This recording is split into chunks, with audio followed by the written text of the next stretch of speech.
4.50 เมกะเฮิรตซ์วัดฝายหินตำบลสุเทพอำเภอเมืองจังหวัดเชียงใหม่เมตตาในท่านพระครูสมุวิสุวัตรวรกิจโจท่านเจ้าอาวาสท่านผู้อำนวยการสถานีวิทยุแห่งนี้ทุกเมื่อค่ำยามแลง 19:05 น.โดยประมาณถึง 20 นาฬิกาอาตมาภาพพระมหาประสิทธมาภินันโทวัดจังกำตำบลมะกอกอำเภอป่าซางจังหวัดลำพูนก็จะได้น้อมนำเอาธรรมะอันเป็นสารธรรมคำสอนในทางพระพุทธศาสนามาเป็นปฏิพรให้บรรดาญาติโยมสาธุชนได้ยินได้ฟังและก็น้อมนำไปเป็นประทีปธรรมนำชีวิตคือตัวตนเอาท่านทั้งหลายได้กระทำบำเพ็ญสิ่งที่ดีที่งามด้วยทั้งประการและทั้งปวงฉะนั้นช่วงแรกนี้ปะกันแล้วก็จะได้นำปาญาติโยมกราบพระไหว้พระเป็นลำดับกราบ1กราบ2กราบ3กราบ4กราบ5อรหังสัมมาสัมพุทโธภควา พุทธังภควันตังอภิวาเทมิกราบสวากาโตภควตาธัมโมธัมมังนัมมัสสามิกราบสุปฏิปันโนภควโตสาวกสังโฆ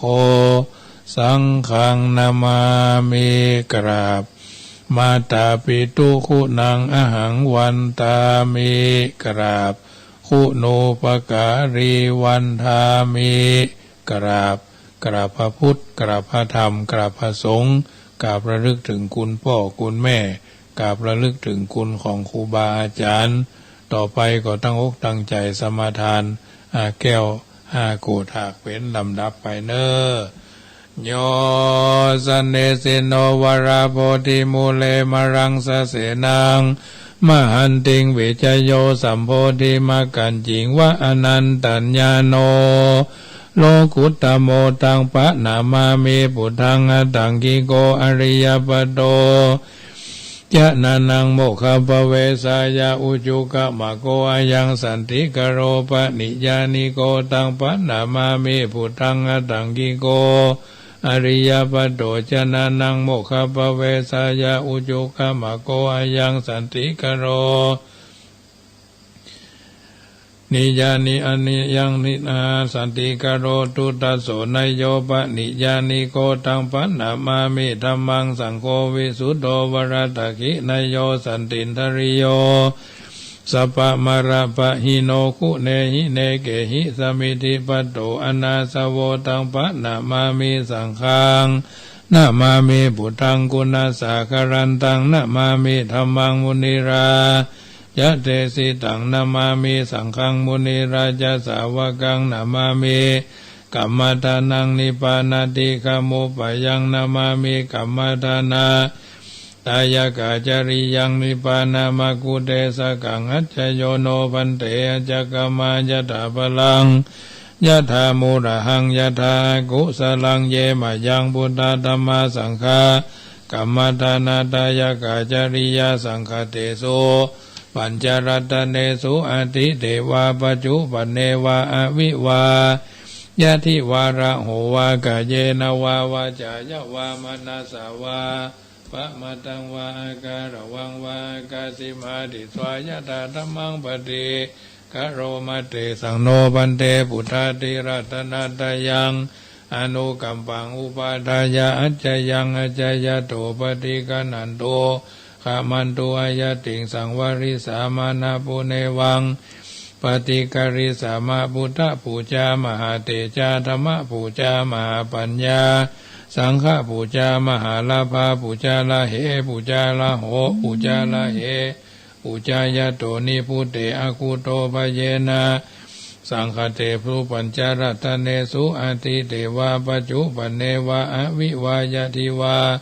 ระโหวากะเยนะวาวาจายะวามนาสาวา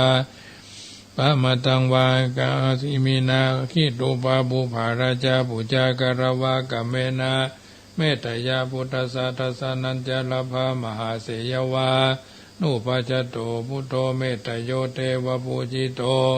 สังสาเลสังสารันโตปิอัปเยนะขมามหาเสนิปานาปัจจโยโหตุโนเนจจัง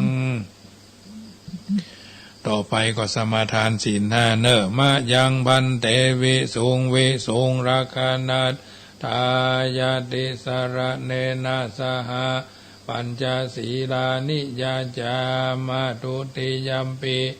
มะยังพันเตวิสุงวิสุงรักนัตถายาติสระเนนะสหปัญจศีลานิยาจามาตติยัมปิมะยังพันเตวิสุงวิสุงรักนัตถายาติสระเนนะสหปัญจศีลานิยาจามาสมาทานศีลห้าพร้อมกันเนอนะโมตัสสะภะคะวะโตอะระหะโตสัมมาสัมพุทธัสสะนะโมตัสสะภะคะวะโตอะระหะโตสัมมาสัมพุทธัสสะนะโมตัสสะภะคะวะโตอะระหะโตสัมมาสัมพุทธัสสะพุทธังสรณังกัจฉามิธัมมังสรณังกัจฉามิสังฆังสรณังกัจฉามิทุติยัมปิพุทธังสรณังกัจฉามิทุติยัมปิธัมมังสรณังกัจฉามิทุติยัมปิสังฆังสรณังกัจฉามิตติยัมปิพุทธังสรณังกัจฉามิตติยัมปิธัมมังสรณังกัจฉามิตติยัมปิสังฆังสรณังกัจฉามิสรณะกะมะนังปานาติปาตาเวระมณีสิกขาปตังสมาธิยามิอะตินนาตานาเวระมณีสิกขาปตังสมาธิยามิกาเมสุมิจาจาราเวระมณีสิกขาปตังสมาธิยามิมุสาวาตาเวระมณีสิกขาปตังสมาธิยามิสุราเมระยะมัจจะปมาตฐานาเวระมณีสิกขาปตังสมาธิยามิอิมานิปัญจสิกขาปทานิสมาธิยามิอิมานิปัญจสิกขาปทานิสมาธิยามิอิมานิปัญจสิกขาปทานิสมาธิยามิศีลข้อที่หนึ่งประกันชีวิตศีลข้อที่สองประกันทรัพย์สินเงินทองศีลข้อที่สามประกันครอบครัวผัวเดียวเมียเดียวผัวหนึ่งเมียหนึ่งก็เกินพอศีลข้อที่สี่ประกันความสงบสุขเนาะในสังคมในครอบครัวข้อศีลข้อที่ห้าประกันสติปัญญาน้ำเย็นคือน้ำเย็นคือน้ำใจน้ำที่ควรระวังคือน้ำคำน้ำที่ไม่ควรมีคือน้ำที่ควรมีคือน้ำอดน้ำทนพระที่ควรพกคือพระยายามพระที่ควรห้ามคือพระยาบาทพระที่ไม่ควรประมาทคือพระรัตนตรัยพระที่ไม่มีพระที่ควรทำใส่ใจตั้งใจจริงจังและก็จริงแท้คือพระคุณของคนเข้าเม็ดนึ่งน้ำแกงยศนึ่งฮือตรึงตราตึงใจมีจิตใจสำนึกก็จะเกิดเป็นมงคลกับตัวตนของคนที่กระทำบำเพ็ญเป็นไปต่อไปก็ตั้งอกตั้งใจฟังพระธรรมเทศนาปากันอาราธนาธรรมแบบเมืองเนอเนปานังเยนะกรังรัมมังเยนะกรังไสยังบันดิโตตังโนมะกังอุทิสิตุงธรรมมุตตมังปัจจังอรัตนังกโรมา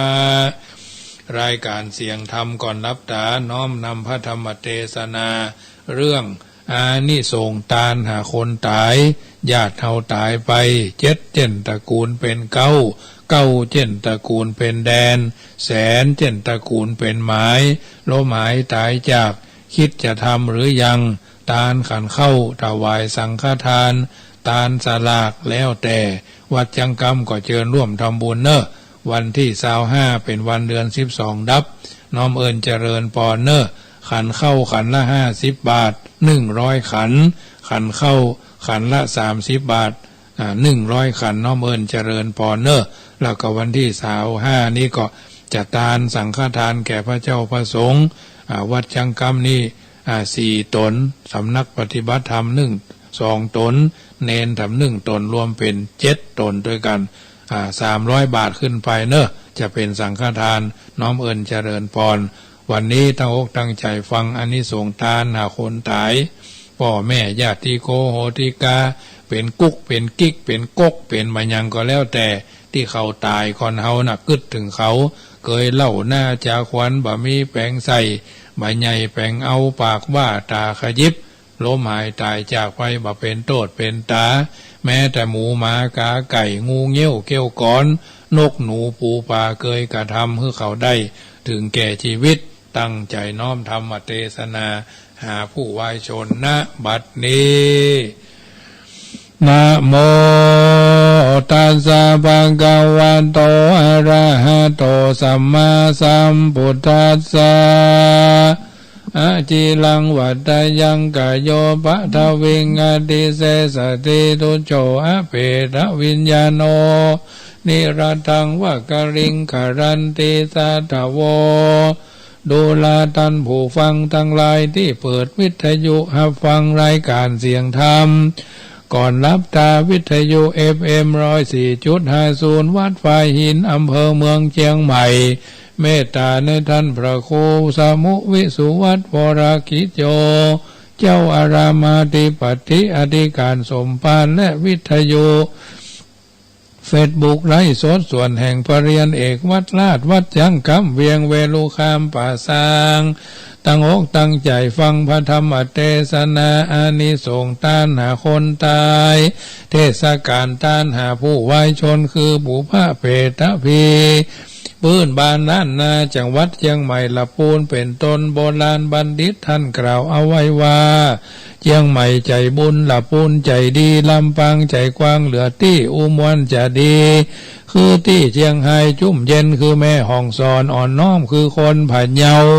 เมืองแพร่มอหอมบ่อเก่าเมืองน่านบ่อเบาสุภาพสตรีงามแต่กาบ่ฮือมีใจต่ำก้อยมองขีตั้งอกตั้งใจฟังธรรมเทศนาจิตใจใสผ่องแผ้วอยู่ตั้งบ้านพ่องก็อยู่ไกลพ่องก็อยู่ไกลทำกันสอดใสไปมากินข้าวง่ายข้าวตอนข้าวแรงแล้วกาที่บ้านบ่ได้เมื่อยค้านลงเหือนจิทูบเทียนตงไตนบน้อมไว้ฟังพระธรรมเทศนาอยู่ตามบ้านตามจองเกหาเขื่อนทำวิปโยคโลกาบางคนบางท่านก็อะไรใจคลองยังผู้วายชนคือดับสังขารไปสู่ปรโลกไปนามนุษย์โลกตายิงใจเมื่อหูคิงต้องดินรนควัดแกว่งสิ้นลมหายใจบอกได้เคยไปมาสู่ได้เคยปาใสผู้เคยได้เป็นกู้เตรียมนอนเคยได้พิษเถียงกันเลยได้ตีฟันบั่นแตงซึ่งกันและกันเคยได้นูนมอนห่มผ้า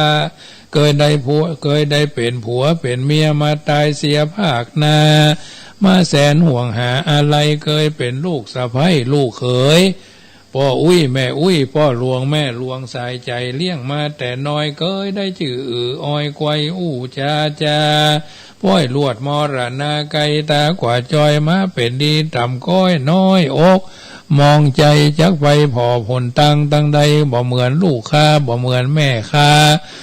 บ่เหมือนผัวข้าเมียข้าลูกข้าหลานข้าพ่องเกยเตียวต้องล่องเตียวกาไปคายไปเหนือล่องไตได้ช่วยเรือบ้านเหนือบ้านใต้เปื่อนเจ็บป่วยใครบ่ทำใจไกลมันมาเยี่ยมใจสุขทุกข์เปื่อนบ้านภัยกล่าวตานว่าเป็นคนดีมาลวดลานี้ชีวิตเสียงขาดมาแสนอนาถเสียดายแต่นอโอ้ยนอลังพ่องกำปอเป็นสาวเบาแถวกำลังหุ่มเอวสนุกสุขเสริญจำเริญปากันเพลิดเพลินซื้อรถมาขี่ซ่อนสองซ่อนสามขี่เอวไปงานเหมือนจักเหาะเหินเดินชานคืนบนเมฆฟ้าบ่พิษลังนาถึงอันตรายชีวิตวำวายตายโหงตายขาดรถฉลบปีน2ปีน3 2ลาย3ลายวิ่งจนกันตายถึงวันบ่ขาดเต็มไปโดยเลือดมันสมองอ่องอไหล เลือดดังคลั่งไปในคอหักเสียตายเสียกว่าจอยโอยหนอต่ำก้อยแสนเวทนาสาธุจนาพ่อแม่แก่เท่าพระพุทธเจ้ากล่าวไว้เป็นพุทธภาษิตว่าพระมาโทมัจจุโนบัตตังดังนี้เป็นต้นความพระมาทเป็นหนทางแห่งความตายมนุษย์ยิ่งใจสมัยเดี๋ยวนี้ชอบลกชอบลี่คำสอนว่าบอกใครนอนสอนบอกใครเจือพ่อแม่ก้ายเบื่อระอาหากรรมมาสู่จากล่าวแก่อวดลวกอวดแน่ถึงแก่ความตายห้องเป็นเจ้าเป็นนายมั่งมนตุนเต้ามีหลายมากผู้กำลังเฮียนหู้เป็นนักศึกษานิสิตถึงปริญญาตรีโทเอกจักเจริญก้าวหน้ามัจจุราชกาบ่เอ็นดูพ่อนาบางคนนั่นแต่งตัวโก้รู้ไผบอกเกาะไผพอกอยดูว่าเป็นคนหูฉลาดวางท่ามาดเหมือนคนผู้ดีฐานะดีมีเงินจ่ายใจบ่ยากไร้อับจนแต่นาชะงนเพราะเป็นคนพระมาดบ่หูใส่บาตรกะตำบุญบ่หูกุลแก้วทั้งสามปุถโธธัมโมสังโฆบ่หูไต่ธรรมบัณฑิตนักบาตรบ่ฉลาดขาดคุณธรรมมีแต่วุฒิคือความหูมีคุณวุฒิมีคุณภาพบ่มีคุณธรรมบ่หูน้อมนำมากราบมาไว้ใจบอดไม่งมงายหน้าดีเสียได้รูปร่างใจเหินห่างธรรมะนอกใส่ใจดำมืดเศร้าสุดแต่ไว้พระพุทธเจ้าก็ยังบ่จ้างเกณฑ์ของตาลก็บ่ถูกบ่เถื่อหน้าดีอายลูกหลานเลนแสงขริเป็นคนลวกอวดหูชอบอวดอูโลลมองค์พระพุทธาที่ไว้กล่าวไว้ในธรรมบทว่าโยปาแล้วโยปาโรมัญญติภาลยังบัณฑิโตโสมีใจความว่าคนเง่าหูตัวว่าเง่าก็ยังเป็นคนลวกใดเป็นคนไม่ไตนำตางบ่มัวพางมืดบอดหูแจ้งจอดทรงสารหูเทิงการะเกิดแก่เจ็บตายแน่จริงย้ายอย่าอูได้ปางเป่าคันนิงเล่าตัวตนเกิดเป็นคนหนึ่งจาดมันใส่บาตรหยาดน้ำศรัทธาหนุ่มเท่าแก่กล้ามีศีล5ศีล8ดวงใสกายวาจาใจสุภาพหูน้อมคมกราบสังฆาอย่ามัวหามัวมืดจิตใจจืดต่างตาลใจบ้านเผื่อแผ่กูลป้อ21กูลแม่12กูลครูบาอาจารย์10ละเวียกละการเป็นวางมาสวยมาล่างคัดสีชวีวันมวลราคีกิเลสมันฟังเทศภาวนาศีลสมาธิปัญญาลำเลิศกองผาเสดแจงใสปั้มเปงไปใจเตียงจักใดสุขใจในวันจาดนี้และจาดหน้าจะได้รอทาวันผูกวันฮือสืบผูกสืบฮืออย่าหวังเอาตือมายื่นฮือมันบ่เหมือนของซื้อในกาดในลีเงินทองเฮามีเอามาเมื่อใดก็ได้องค์พระพุทธาที่ไว้ว่าไว้ความเปลี่ยนอ่างปีอ่างเดือนปีนี้ปีหน้าความตายถ้าบ่ไล่ตัวตึงวานพ่อแม่พี่น้องศรัทธาเอาก็หันตายกันตึงวันต้มตั้มเนื้อไตป่าเหี่ยวเนื้อป่าเหี่ยวไตมนุษย์ลุ่มไตพ่องเจ็บป่วยไข้ได้วัน2วันพ่องก็เป็นโควิดลงปอดก็ลวดตายกะทันหันเผาในวันเดียวก็มีคืนจักตื่นลวดตายไปเป็นโรคหัวใจนอนไหนอยู่ในห้องICUหายจัดไข้ของหมวดไม้จีวาขี่รถไป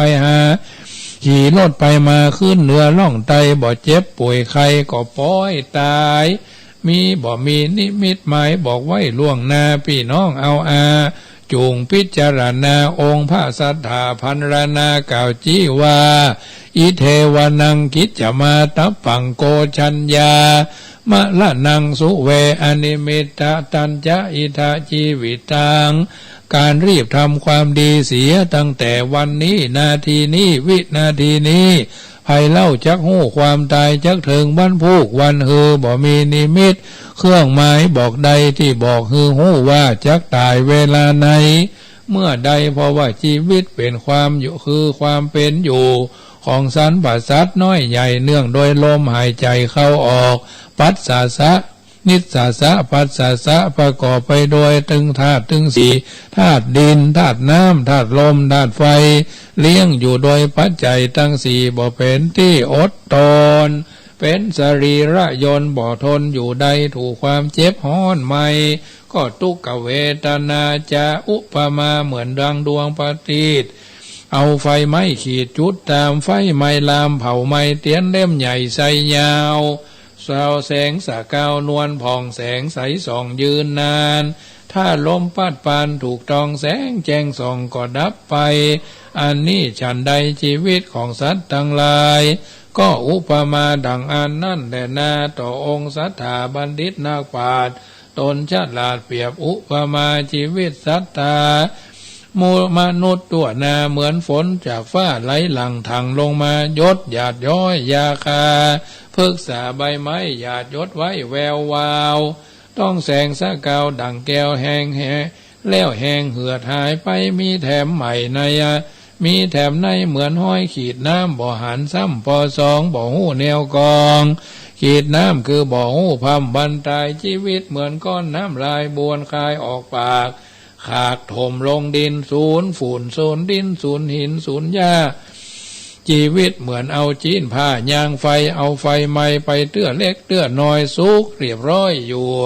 ในห้องครัวชีวิตเหมือนงัวเขาจูงไปคาทาย่างจ้า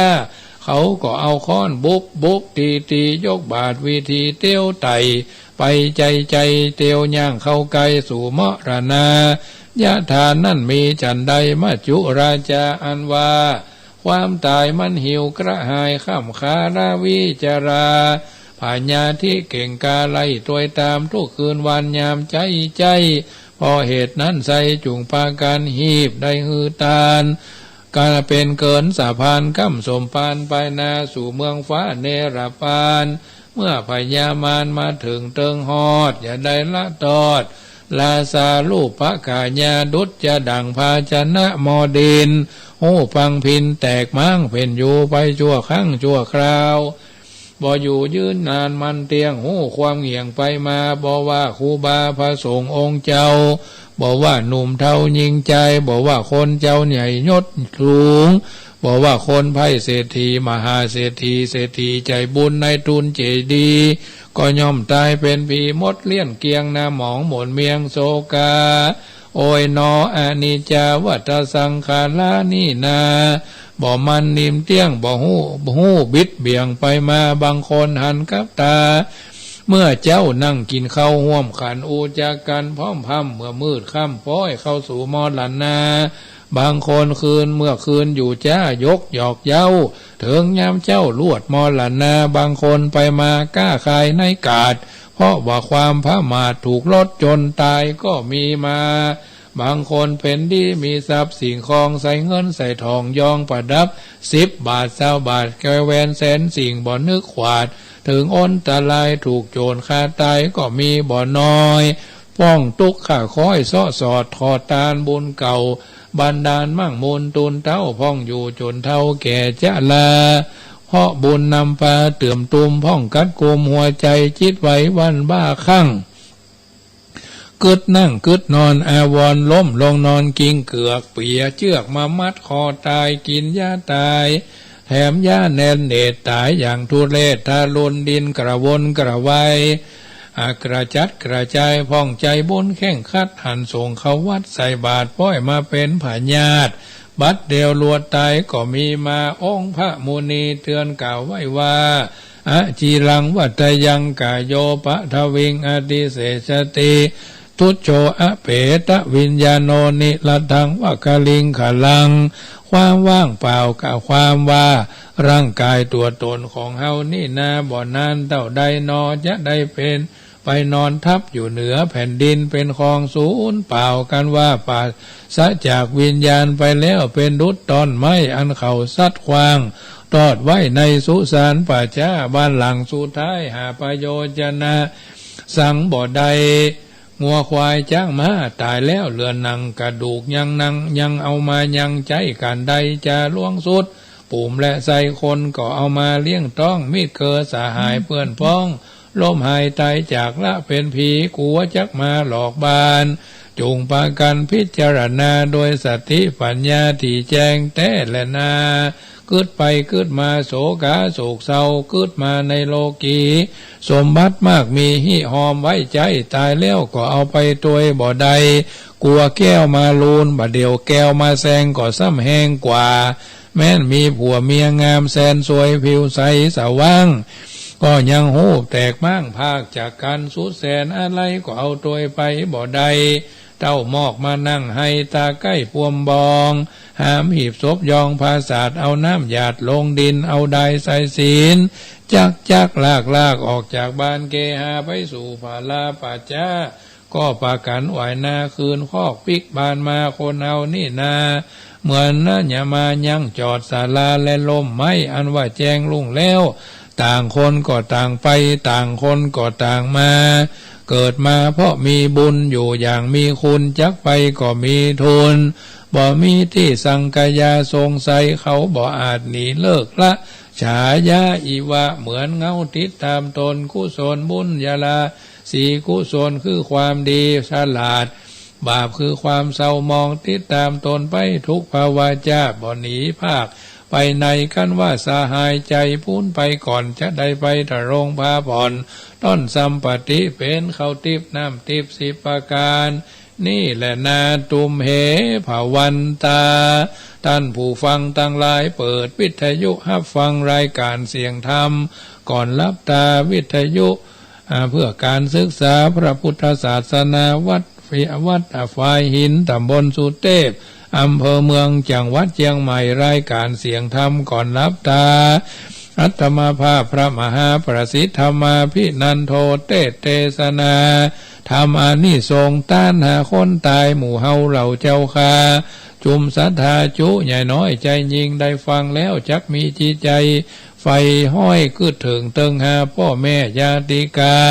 ของเฮาตั้นตั้งลายเจ็ดเจนตระกูลเป็นเก้าเจนตระกูลเป็นแดนแสนเจนตระกูลเป็นไม้ท่านเต่าเหล่านั้นล้มหายตายจากขอตั้งอกตั้งใจหยาดน้ำอุทิศพำไปหาท่านเจ้าเหล่านั้นเขาเจ้าเหล่านั้นคือได้ออกเสียจากที่ภาคยากจากที่พานได้สู่ที่สุขสำราญจำน้ำหยาดเมียดไม้ตานคือท่านตั้งลายอยู่สุขเสถียรเตี้ยงเต้าได้ขี่สะเปาคำรำปาเสดนำเมื่อเกิดเมืองสวรรค์เตรียมเทียไทยตนท่านไทยอินตาจุคนจุใหญ่น้อยจุคนจุจริงจุตัวจุตนนั่นจุงจักมีนิติตังขีญาสังวันนาวิเศษจะห้องเหตุธรรมเทศนาอานิสงส์ตานหาคนตายเนื่องในเทศกาลเดือน12 เพ็งอัตมาภาพพระมหาประสิทธิ์วัดจังกำเวียงเวลุคามป่าสร้างเทศนาธรรมาก็บังกมสมเลศเสด็จเสียเต้าอีก่อนแลเอาละญาติโยมสาธุชนท่านผู้ฟังทั้งหลายพระธรรมเทศนาเรื่องนี้เทศนาคือญาติโยมฟังเพราะวันนี้คืนนี้บ่ได้อยู่เมินจะออกก่อนรายการไปเทศนาธรรมในงานศพซึ่งก็ลดมาฮับพอดีค่ำคืนวันนี้กับคืนวันพุธนี้ก็จะเอาธรรมเทศนาคือฟังวันพุธก็จะได้บรรยายสรุปเรื่องคำเนอะวันนี้ตั้งอกตั้งใจฮับปอนเนาะจะออกก่อนรายการสักหน่อยนึงก็ขออนุญาตจากเจ้าของสถานีเนาะตั้งอกตั้งใจฮับปอนเนอะยะถาวาริวหาปูราปริปุเรนติสาขรังเอวะเมวะอิโตตินังเปตานังอุปกปติอิจิตังปฏิตังตุมหังคิปเมวะสมิจจตุสเพปุเรนตุสังกปาจันโตปนะระโสยะถามณิโจติระโสยะถาอิตังโวมาตุบุภาราชตานังธรรมเทศนาตานังทักษินาตานังนิปานะปัจจโยโหตุโนนิจังมงคลเลิศแล้วเจ้าสทาอุปาสกะอุปาสิกาตั้งหลายที่ฟังวิทยุรายการเสียงธรรมก่อนรับตาก็ดีคลื่น104วัดฝ่ายหินก็ดีเฟซบุ๊กไลฟ์สดก็ดีอัตมาภาพพระมหาประสิทธธรรมาภินันโทน้อมพระธรรมเทศนาอานิสงส์ทานหาคนตายเทศกาลงานทำบุญบุพเปตพีปืนบ้านล้านนาหริพุนชัยนครพิงค์โยนกและนครเมืองสามหมอก4จังหวัดนี้ บุญกินบุญทานท่านทั้งหลายได้ฟังพระธรรมเทศนาแล้วจักมีเจโตปณิธานอุทิศไปหาพ่อหาแม่หาพี่หาน้องเพื่อนพ้องสหายสัมพันธ์กัลยาณชนที่ล้มหายตายจากพัดภาคจากมนุษย์เมืองคนไปละเหเววนอยู่ไกลสุดวิสัยไปบ่รอดอานิสงส์ผลกุศลบุญญาราศีอย่างนี้จงไปเถื่อมก้ำสนับสนุนท่านเจ้าเหล่านั้นเขาเจ้าเหล่านั้นได้ออกเสียจากที่ยากภาคเสียจากที่ผานได้สู่ที่สุขสำราญอภิบาลประทานพรท่านทั้งหลายผู้ฟังทุกคนรับเป็นสุขตื่นเป็นสุขกันทั่วหน้ารัตนัตตยานุภาเวนะรัตนัตตยเตจะสาปุโธบังซ้ายธัมโมบังขวาสังโฆบังกายาอรหังบังเกสาอรหังพุทโธนะโมพุทธายะอายุวันโนสุขังปะลังขอเจริญพร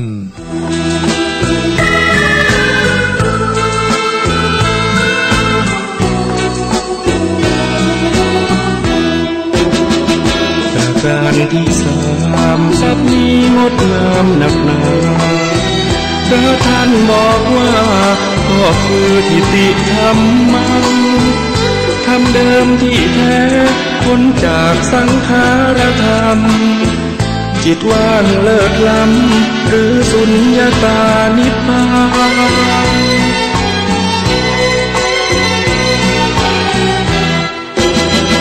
ทิฏฐิญาณังทิฏฐิภูตังทิฏฐิธัมมังพระธรรมปลูกฝังชาวพุทธรู้เห็นประสานอานาปานสติจิตรู้จิตตื่นเบิกบานทรัพย์สามประการล้วนมีติดตัวทุกคน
สุขใจ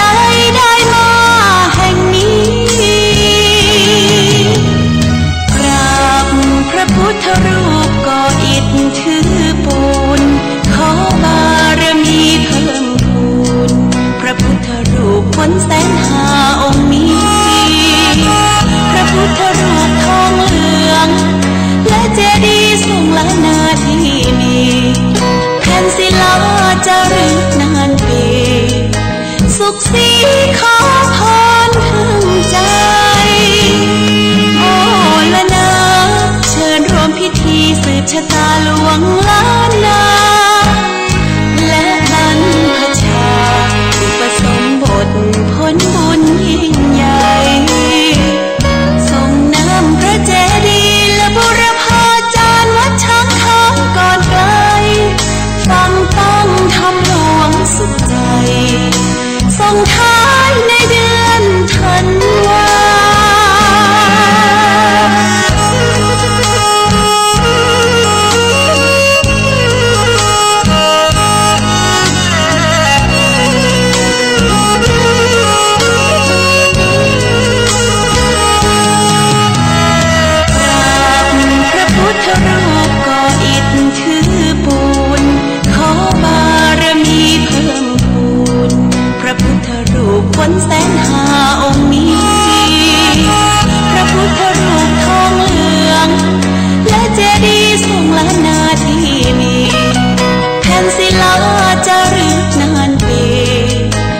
กสีขอ